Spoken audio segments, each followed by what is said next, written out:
Hey beauties, welcome back to my channel. Today I am doing one more foundation review. Not that I'm never going to do another foundation review on my channel. I mean, come on, we all know that I will, but hopefully it'll be a little while before another one releases. I had several comments asking me about this particular foundation. It's from Shiseido. It is the Synchro Skin Self-Refreshing Foundation, oil-free and has an SPF of 30. Now, I did not try the original one. I think I have like 20 samples of it. I have like a little sample box, but I've never tried it. I am not gonna lie, when I initially heard about this, I was like, man, I'm not going to do it. But then after I got more and more requests, I started looking a little bit further into it, and it started to sound just a little bit more interesting to me. Basically, you guys bullied me into it. No, I'm just kidding. But I'm glad that I did try this out.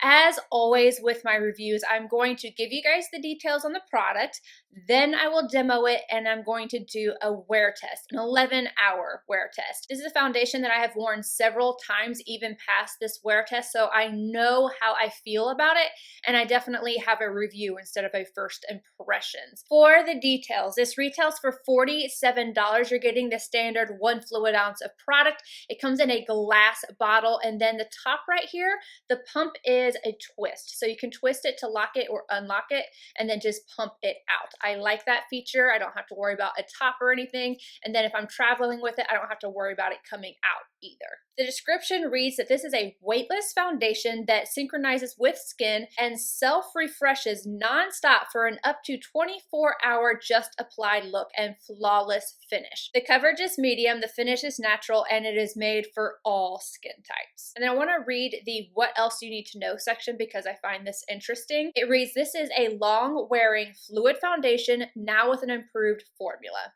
Features active force technology. I feel like that's probably a made-up thing from Japan that helps resist sweat, oil, and facial movements to maintain a just applied flawless finish that lasts up to 24 hours. So I'm guessing that's why it's called a self-refreshing foundation. And I think it's interesting that it says that it resists your facial movements.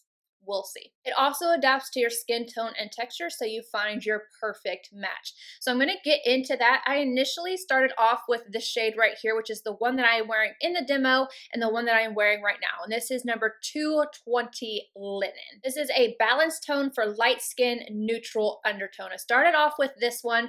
This is the one that I have been testing out. And then finally today, I just got this one in. Of course, after I put on all my makeup because I would have preferred this one for how dark I am. I definitely have to bronze up that shade. So if you are a shade match with me, this is going to be my winter color, and this is a perfect color for me right now, being darker for the summer. And this is the shade 260 Cashmere, and this is described as a balanced tone for light, medium skin with a neutral undertone. And what's really nice about it, I'm gonna pump a little bit out. I was checking it and I was just so happy. Look at this. It's actually a neutral tone. It's not yellow, it's not pink, it is actually neutral. I am really happy with this shade, so I'm glad that I went ahead and ordered another one. Getting into the demo, I do not have any primers on the perimeter of my face, but I have my typical pore primers that I wear every single day. I'm applying the shade 220 with my Sonia Kashuk large sponge, and you could see like right away, like I started moving it around my face because a little of this goes a long way. It blends out very easily. I don't feel like I have to tug at it.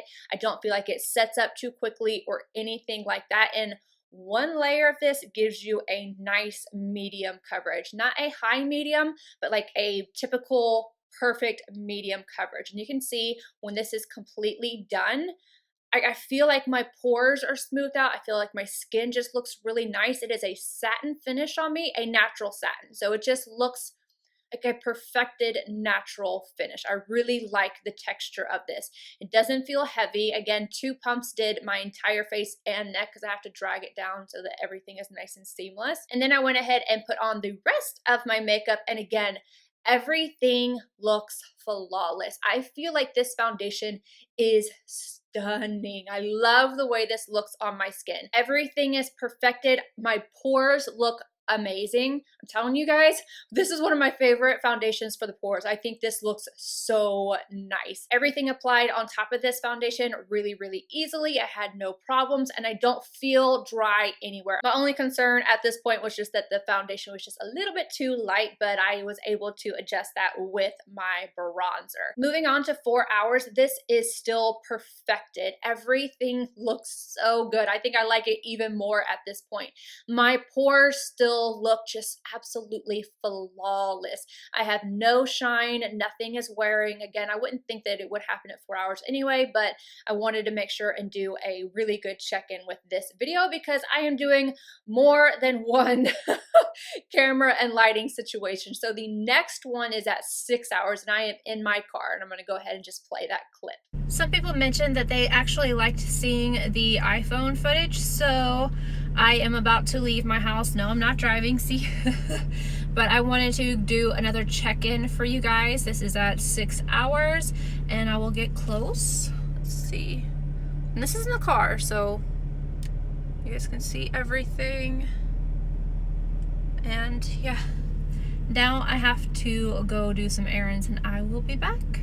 For that clip, just so you guys know, I'm using my iPhone XS Max and I'm using the back camera. Okay, now let's go on to 9 hours and I'm again in my beauty room. Everything is still smooth, but there is a little bit of wear right around my nose. It's not really getting shiny anywhere, but I just have a little bit of wear right at the fold of my nose. So other than that, everything is still looking very, very nice.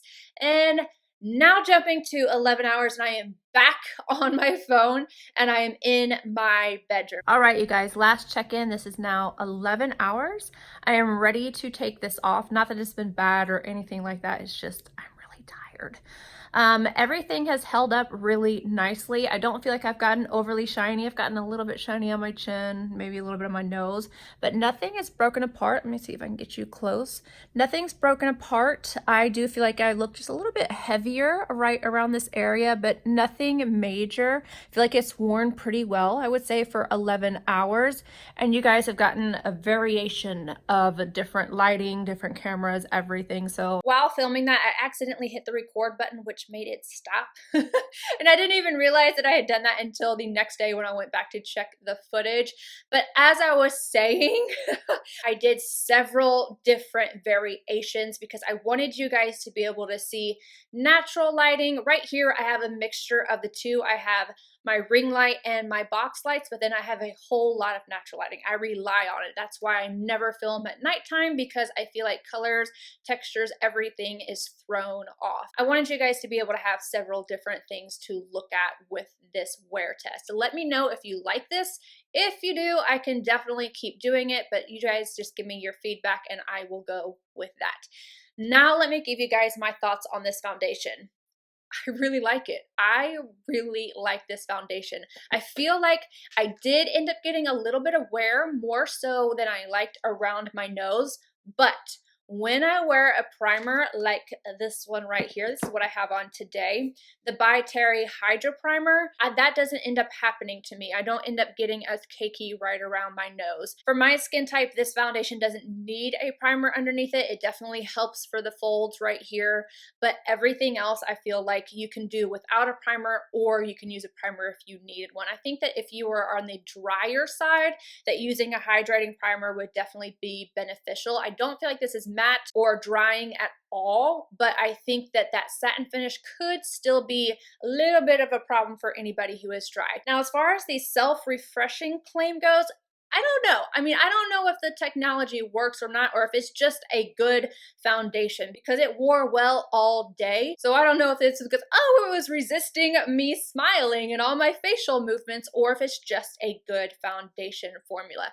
I'm going to chalk it up to a good foundation formula and one that I would definitely recommend. I will say that because of the SPF, I did get a few little breakouts, like there's one right over here, and then I had one or two on my forehead. Nothing major. A lot of the times I find that if a foundation has SPF in it, that I can break out. Nothing that's going to keep me from not wearing this because I think it is beautiful. Now, if you're going to ask me where this fits along in my ranking video, I would say that it's going to be in the top 4 or 5. I don't like this more than the Anastasia or the Fenty.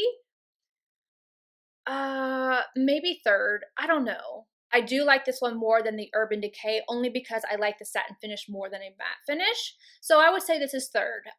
Yeah, a strong 3rd. This is a really great one that I'm glad you guys pressured me into trying out. You guys let me know what you think down below, and I will see you in my next video. Bye, guys.